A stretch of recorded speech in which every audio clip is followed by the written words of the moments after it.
Hello YouTube, Vlogger Eric's Rants here, and this week my video is to update you guys on the Essendon drug scandal that I've talked about in a previous video. If you have not already seen that video, please go and watch it. I will leave a link in the description and in a massive annotation across the whole screen so you can watch it, because I'm going to be talking about what has happened since then.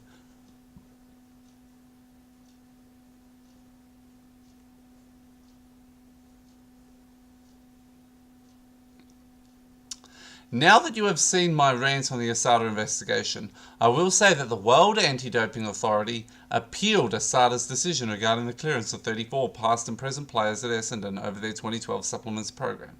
Now you may think that the World Anti-Doping Authority, WADA, would lose, and they only had the evidence that Asada had. But you're wrong. The Court of Arbitration ruled in favour of WADA and suspended all 34 players for a year. So not only have 12 current players at Essendon have been suspended, including hopefully ex-2012 Brownlow medalist Joe Watson, 5 players from other clubs and 1 assistant coach have also been suspended. They are, and sorry if I butcher any names, Jake Carlisle from St Kilda, Stuart Cremeri from the Western Bulldogs, Jake Melksham from Melbourne, both Angus Momfries and Patrick Ryder from Port Adelaide, and Mark McVeigh, who is now the assistant coach at the Greater Western Sydney Giants. So what is coming for Essendon? Well, a depleted team with nearly half their lineup made up of a combination of the Bombers VFL teams, up to 5 untried rookies, and players who have been on an AFL clubs list within the past 2 years.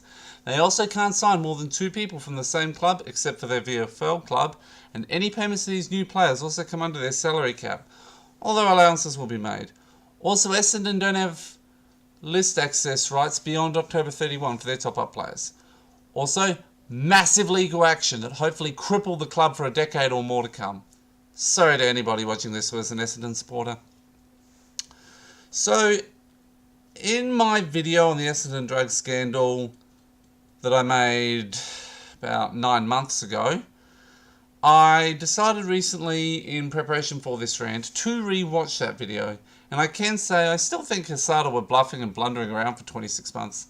They did have the evidence they needed to secure the conviction of all 34, but okay, the burden of proof isn't actually as high as the normal one, so it's not beyond reasonable doubt. Whatever though. But they messed the case up. So the World Anti-Doping Authority took up the case and managed to win with it.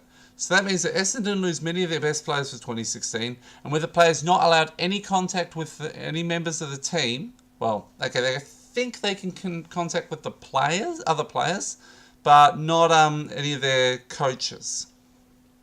They're going to be well behind the 8 ball come 2017. And I say, good! For drug cheating, Essendon deserve to be crippled, a la Carlton in 2002, where since then they've had, what, 2 good seasons in the last 14 years. The players were being injected by Stephen Dank and the medical group within Essendon. And both Stephen Dank and James Hird are scum. I now hate both of them with a burning passion that rivals my hatred of Eddie Maguire and the Collingwood Football Club. And when I say that I support the Crows, Port Outsider Showdown, Fremantle when they're not battling the Crows and Port, and every team battling Collingwood, I mean it. So, I digress. There is a strong possibility of huge legal bills for Essendon. There's 34 players too, as well as potentially the clubs of Greater Western Sydney, Port Adelaide, St Kilda, Melbourne and the Western Bulldogs suing Essendon for the players they have lost. I would definitely recommend legal action against Essendon to the first 2 clubs in that list, as this decision hurts Port and GWS the most. They will regret the most this season from 2015 performances. I do predict there will be a competition for the wooden spoon between Carlton and Essendon. Stephen Dank, honestly, you're scum. You put players at risk, and I personally think you should be investigated for criminal behaviour. As for you, Hird, fuck off.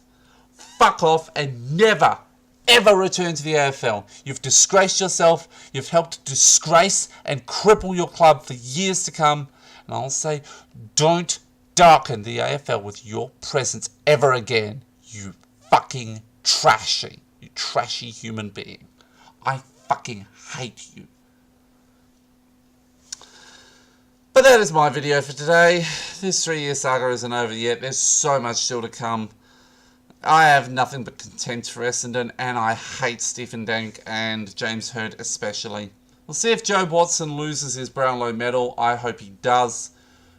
So, yeah. Please rate, comment, share, and subscribe, and have a great day, everyone.